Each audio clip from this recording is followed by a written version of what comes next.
Welcome to Guide Guru. We hope this video helps. In this video, I will show how to make perfect runny poached eggs, only way.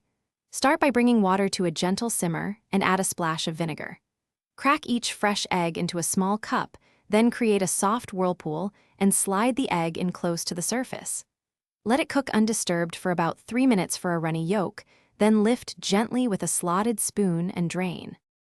Use fresh eggs and room temperature eggs for more predictable poaching and better whites. Keep the water at a gentle simmer, not a rolling boil, which can shred whites.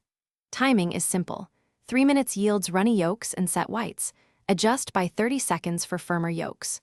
Remove eggs carefully with a slotted spoon and drain on paper towels to avoid excess water on your plate and maintain that perfect texture. If whites spread too much, stir to form a gentle whirlpool before adding the egg near the center, which helps them wrap around the yolk. Use a wider pot so eggs have space to circulate without touching and avoid overcrowding. If your water cools too much, bring it back to a gentle simmer before adding the next egg. A little practice and consistent timing will consistently give you glossy whites and runny yolks every time. Thanks for watching. Consider subscribing if we helped you today.